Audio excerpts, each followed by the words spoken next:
Hello everyone, সবাই কেমন আছেন? আশা করি সবাই ভালো আছেন। আজকে আমি আলোচনা করব আমরা যখন এজ এ সেলার হিসাবে একজন বায়ারকে একটা কাজ ডেলিভারি দেই, তখন বায়ারের কাছে সেই কাজটি কিভাবে শো করে এবং বায়ার কিভাবে অ্যাপ্রুভ করে বা রিভিশনে পাঠায় বা আমাদেরকে অর্ডার এক্সপেক্ট করার পর যে রিভিউ দেয়, এই সিস্টেমটা আসলে কিভাবে আসে। তো আমি আজকে এই বিষয়টা দেখাবো আমার আইডি থেকে। আসলে আমি একটি অর্ডার করেছি একজন পাকিস্তানি ফ্রিল্যান্সারের কাছে, একটি পাওয়ার পয়েন্ট প্রেজেন্টেশন। তো সেই ফ্রিল্যান্সার আমাকে ডেলিভারি দিয়েছে, তো এখন আমি সেটা অ্যাপ্রুভ করব এবং তাকে একটা রিভিউ দিব, এবং যদি আমি রিভিশনে পাঠাতে হয় তাহলে সেটিও কিভাবে পাঠাতে হয়, সবগুলো বিষয় নিয়ে আমরা আলোচনা করব।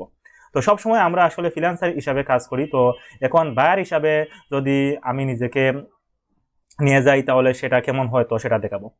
তো প্রথমেই আমাকে সেলার থেকে বায়ার মোডে চলে যেতে হবে। বর্তমানে আমি আছি সেলার মোডে। সেলার মোড থেকে বায়ার মোডে যাওয়ার জন্য সুইচ টু বাইং ওইখানে ক্লিক করতে হবে। তারপর আমাদের অ্যাকাউন্টটি বায়ার মোডে চলে আসলো। তারপর এখানে আমরা যে অর্ডার মানে বায়ার হিসাবে দিব সেটা এখানে আমরা দেখতে পারবো। এই যে লেখা আছে অর্ডার, এখানে আমি ক্লিক যদি করি তাহলে আমি যে অর্ডারগুলো কমপ্লিট করেছি বা যেগুলো আছে সেগুলো দেখতে পারবো। তো এ পর্যন্ত আমি আসলে 2টা অর্ডার ফাইবারে আমি কমপ্লিট করেছি। কমপ্লিট করেছি বলতে এর আগে আমি একটি কন্টেন্ট রাইটিংয়ের জব সম্পূর্ণ করেছিলাম। তো সেটা একজন বাংলাদেশি ফ্রিল্যান্সার ছিল। আর গত কয়েকদিন আগে আমি একটা পাওয়ার পয়েন্ট প্রেজেন্টেশনের জন্য একজন পাকিস্তানি ফ্রিল্যান্সারকে আমি হায়ার করি। তো সেটা হচ্ছে দেখতে পাচ্ছেন। তো সে আমাকে ডেলিভারি অলরেডি দিয়ে দিছে। তো কিছু পরিবর্তনও ছিল, সেটা মানে হয়ে গেছে। তো দেখতে পাচ্ছেন সে ডেলিভারি দিছে। এখানে আমি ভিউ ডেলিভারিতে ক্লিক করলে কিন্তু আমার ডেলিভারিটা দেখতে পারবো। তো সবচেয়ে ভালো হয় আমি যদি একদম নিচে চলে আসি। একদম নিচে যখন আসবো, দেখেন সে আমাকে ফাইনাল ডেলিভারি দিছে। তো ডেলিভারি দেওয়ার পর কিন্তু কিভাবে আসে এই ইন্টারফেসটা, সেটা দেখানোর জন্য আমি মূলত ভিডিওটি করা। তো আমি যদি এখন অর্ডারটি এক্সপেক্ট করতে চাই তাহলে ইয়েস আই অ্যাপ্রুভ ডেলিভারি এখানে ক্লিক করলে কিন্তু অর্ডারটি এক্সপেক্ট হয়ে যাবে। তারপর পরবর্তী স্টেপটা আমি আপনাদের স্টেপ বাই স্টেপ দেখাবো। এখন আমরা যখন বায়ারকে ডেলিভারি দেই, ডেলিভারি দেওয়ার পর যখন বায়ার আমাদেরকে রিভিশনে পাঠায়, তখন আসলে কিভাবে পাঠায়। তো এখানে কিন্তু আমাদের যেভাবে বলে যে অর্ডার ডেলিভারি হওয়ার 3 দিন পর অর্ডারটি অটোমেটিক এক্সপেক্ট হয়ে যাবে যদি বায়ার রিভিশনে না পাঠায় কিংবা অর্ডার এক্সপেক্ট না করে। বায়ারের ক্ষেত্রেও কিন্তু সেম, এখানে কিন্তু একটা নোটিশ দেওয়া থাকবে যে আমার দেখেন এই অর্ডারটা 18 জুন 3টা 19 এর ভেতরে যদি আমি অর্ডারটা অ্যাপ্রুভ না করি অথবা রিভিশনে না পাঠাই তাহলে কিন্তু অর্ডারটি অটোমেটিকলি কমপ্লিট হয়ে যাবে। এখানে কিন্তু এই নোটিশটা দেওয়া আছে। তো এখন যদি চাই আমি এটা রিভিশনে পাঠাতে, তাহলে কি করে রিভিশনে পাঠাতে হবে? তাহলে আমাকে ক্লিক করতে হবে এই জায়গায়, এই যে একটা অপশন আছে এই অপশনে। এখানে আমরা 4টা অপশন দেখতে পাচ্ছি। তো আমি যদি রিভিশনে পাঠাতে চাই তাহলে আই স্টিল নিড রিভিশনস এখানে ক্লিক করতে পারি। আর যদি মনে করি যে আমার কাজটা রিভিউ করতে 3 দিনের চেয়ে বেশি সময়ের প্রয়োজন, তাইলে আমি সর্বোচ্চ 5 দিন পর্যন্ত সময় বাড়াতে পারবো। যে I need more time to review, ওইখানে ক্লিক করে কিন্তু আমি চাইলে এখানে 1 দিন থেকে সর্বোচ্চ 5 দিন পর্যন্ত আমি সময় নিতে পারি। তারপর এখানে যদি আমি কাজ নিয়ে ডিসস্যাটিসফাইড থাকি সেটাও সিলেক্ট করতে পারি, করে কিন্তু আমি রিভিশনে পাঠাতে পারি।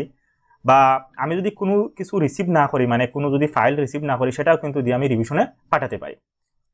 তো এগুলোর আমি কিছুই করবো না, আমি অর্ডারটি অ্যাপ্রুভ করব। তো অর্ডারটি ছিল মূলত $60 এবং $60 অর্ডার করতে আমার খরচ করতে হয়েছে 63.30 সেন্ট।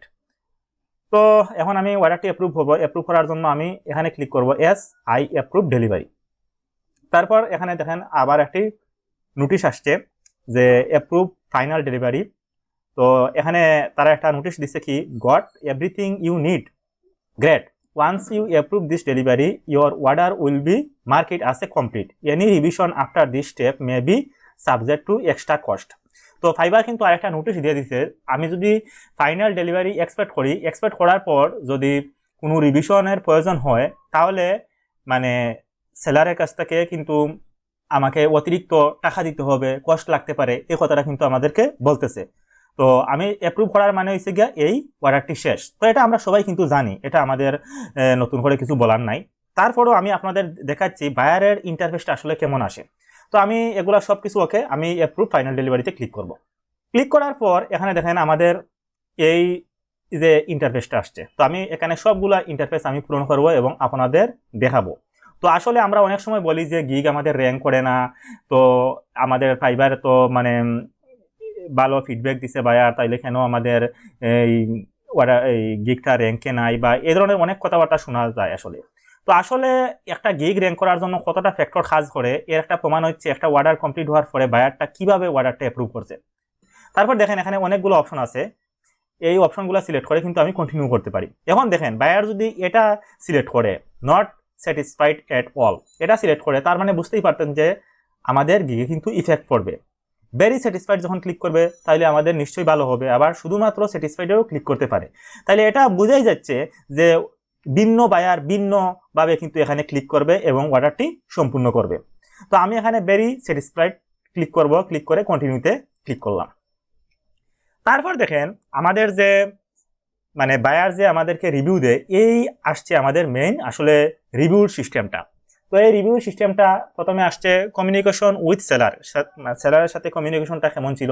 তো এটা আমি 5 স্টার দিব, মানে হচ্ছে এক্সিলেন্ট, এখানে হচ্ছে গুড, তারপরে হচ্ছে স্যাটিসফ্যাক্টরি, তারপরে হচ্ছে পোর, তারপরে হচ্ছে গিয়া নট এক্সপেক্টেবল। তো আমি এখানে এক্সিলেন্টে দিব। তারপর দেখেন এখানে আরেকটা অপশন, তো সেটাও আমি দিব 5 স্টার দিব।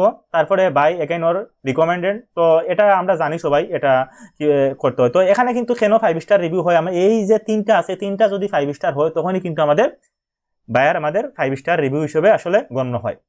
তো তারপরে আমরা এই যে বায়ার যে যখন আমাদেরকে রিভিউ দেয়, রিভিউ যে কমেন্টটা করে, এই কমেন্টটা মূলত বায়ার এই জায়গায় লিখে। তো আমি এখানে কিছুটা লিখবো, তো আমি এখানে কপি করে রেখেছি, জাস্ট আমি পেস্ট করে দেবো। তো এখানে আমি আমার যে কমেন্ট আছে বা যে রিভিউর জন্য আমি যে কথাগুলো লিখবো আমি এখানে পেস্ট করে দিলাম। তারপরে আমি এখানে সেন্ড ফিডব্যাকে ক্লিক করলে কিন্তু আমার ফিডব্যাকটা হয়ে যাবে। তো আমি এখানে সেন্ড ফিডব্যাকে ক্লিক করব। তারপর দেখেন এখানে টিপ দেওয়ার একটা অপশন আসছে। তো আমি চাইলে কিন্তু সেলারকে টিপ করতে পারি। তো টিপ দেওয়ার অপশনটা কিভাবে আসে, তো দেখেন এখানে 15, 20, 25 এগুলা কিন্তু আসছে। বা আমি কাস্টম টিপ যদি দিতে চাই তাহলে কিন্তু এখানে ইচ্ছা মতো লিখে তারপরে আমি কিন্তু টিপ দিতে পারি। তো আমি আসলে সেলারকে কোনো টিপ দিব না, আমি জাস্ট লেটারে ক্লিক করলাম। তারপর দেখেন আমি যে আমাদের যে অর্ডার পেজ আছে, এই অর্ডার পেজে কিন্তু চলে আসছে। তো আসার পরেও কিন্তু আমি যদি চাই যে এই সেলারকে টিপ দিতে, সেটাও কিন্তু আমি দিতে পারি, যে কোনো সময় আমি কিন্তু টিপ দিতে পারি। তো এখন কিন্তু এই যে সেলার আছে, এই সেলারের কাছে কিন্তু একটি নোটিফিকেশন যাবে যে আমি তাকে একটা রেটিং দিয়েছি, সে আমাকে এখন রেটিং দেওয়ার অপশন আসবে। তারপর সে রেটিং দেওয়ার পরে কিন্তু আমি যে রিভিউটা দিছি, এই রিভিউটা কিন্তু তার অ্যাকাউন্টে শো করবে। তো আশা করি আপনারা বুঝতে পারছেন আমরা যখন বায়ারকে ডেলিভারি দেই এবং বায়ার কীভাবে আমাদেরকে রিভিউশনে পাঠায় কিংবা কীভাবে একটা রিভিউ লেখে, সবগুলো আমি আপনাদের দেখালাম। আশা করি আপনারা বুঝতে পারছেন এবং এই ভিডিওটি নিশ্চয়ই আপনাদের মাঝে ইফেক্টিভ হবে। যদি ইফেক্টিভ হয় তাহলে অবশ্যই অন্যদের কাছে শেয়ার করবেন যেন তারাও উপকৃত হতে পারে।